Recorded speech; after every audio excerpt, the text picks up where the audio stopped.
O Brasil é um país riquíssimo em história e cultura. No fundo das nossas águas, encontra-se tesouros perdidos há séculos. Em 1722, um navio português chamado Rainha dos Anjos afundou na Baía de Guanabara, no Rio de Janeiro. O navio transportava um tesouro inestimável, incluindo ouro, prata, porcelana e obras de arte. Até hoje, o tesouro da Rainha dos Anjos continua perdido. Mas se você é um aventureiro em busca de fortuna, esta é a sua chance. Junte-se a nós nesta emocionante caça ao tesouro. E não se esqueça de curtir esse vídeo e se inscrever no nosso canal.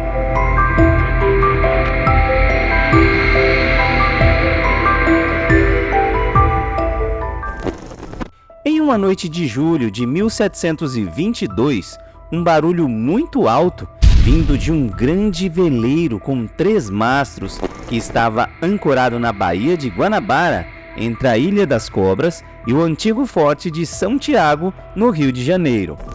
O capitão do navio preparava-se para um jantar no mosteiro de São Bento, quando um marinheiro esqueceu uma vela acesa nas proximidades do compartimento de estoque de comidas, iniciando um incêndio. O fogo atingiu os barris de pólvora guardados no porão e a embarcação explodiu. Partida ao meio, afundou, levando consigo um tesouro hoje estimado em R$1 bilhão. Por sorte, ninguém faleceu. Era o fim de uma história de 8 anos e o começo de outra, a busca pelas preciosidades da embarcação Rainha dos Anjos. A grande embarcação, procurada por caçadores de tesouro de todo o mundo, era uma embarcação de guerra, armada com 56 canhões. Há uma certidão da Alfândega de Lisboa, de 6 de julho de 1722, em que a coroa contrata um sujeito chamado Jorge Maynard para fazer o salvamento do que fosse possível da Rainha dos Anjos. Esse contrato vai até 24 de junho de 1724, ou seja, durante quase 2 anos foi feita a exploração dos restos do navio, com búzios, como também são chamados os mergulhadores. Os búzios, na época, desciam a cerca de 18 metros de profundidade. Eles voltavam à superfície várias vezes para retomar o fôlego e mergulhar de novo. Mas se sobraram objetos na embarcação, é bem possível que estejam intactos. Inclusive, 136 vasos de porcelana e vidro esmaltado da era de Kangxi e possivelmente diversas joias e barras de ouro. Acredita-se que os vasos eram meticulosamente embalados para resistir às mais diversas provações e por isso eles estariam inteiros. Mesmo que só hajam cacos, eles são um tesouro arqueológico imensurável. A exploração na época do naufrágio não tinha os recursos atuais. Certamente ainda há muitas coisas lá embaixo.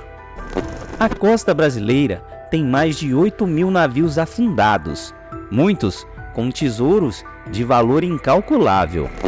Em cada embarcação que afundou, encerra-se uma espécie de cápsula do tempo da época do desastre. As promessas de riqueza da Rainha dos Anjos são daquelas que atraem mais curiosidade e cobiça, potencializadas pelo anúncio do encontro de 2 fragmentos de madeira a cerca de 80 metros da Ilha das Cobras no fim de 2009.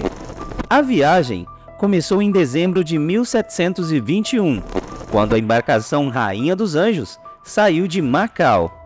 Depois de parar na Índia e no Cabo da Boa Esperança, a embarcação fez sua escala no Rio de Janeiro. De lá, ela seguiria para a Bahia e depois para o seu destino final, Lisboa. A costa brasileira é riquíssima em naufrágios, porque era a encruzilhada do mundo.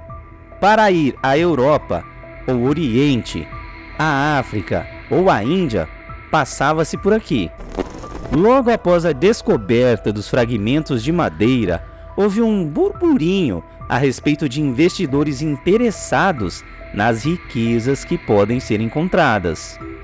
E também a reprovação de alguns arqueólogos e estudiosos que acreditam que essa forma de exploração, feita apenas para tirar as coisas do navio, destrói a cápsula do tempo. Um barco naufragado não é uma galinha de ovos de ouro. Imagine o que uma embarcação europeia do século XVIII, vinda da China, tem a oferecer. Quando se estuda um navio como a Rainha, há indícios desde sobre como era o cotidiano da embarcação até sobre a engenharia naval do período. Resgatar a embarcação requer um altíssimo investimento. O navio está soterrado sob detritos e cerca de 3 metros de lodo, o que torna a operação de dragagem complicada e cara. Seriam necessários cerca de 200 mil euros para desenterrar parte do navio e mais de 1 milhão para trazê-lo à tona. Isso se ele estiver realmente naquele ponto. Se não, o dinheiro seria gasto em uma busca sem sucesso. Apesar das restrições legais, moedas, garrafas e outras relíquias resgatadas dessas embarcações já foram comercializadas livremente, inclusive pela internet.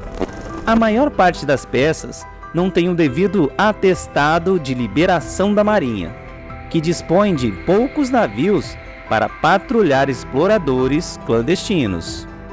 O charme da Rainha dos Anjos é que ela veio para o Brasil cheia de riquezas.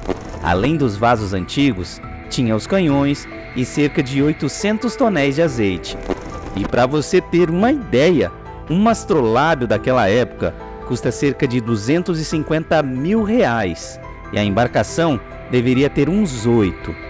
No início de 2016, teve início uma expedição em busca dos restos do navio.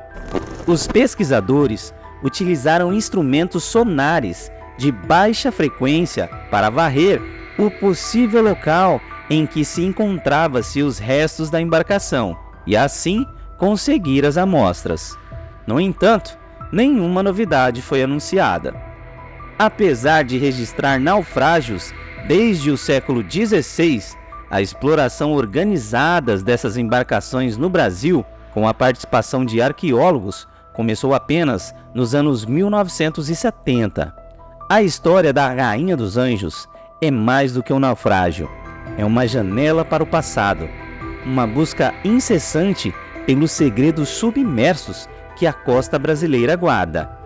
Cada fragmento resgatado é uma peça desse intrigante quebra-cabeça histórico, onde o encanto e os desafios se entrelaçam nas profundezas da Baía de Guanabara. Não se esqueça de curtir esse vídeo e se inscrever no nosso canal.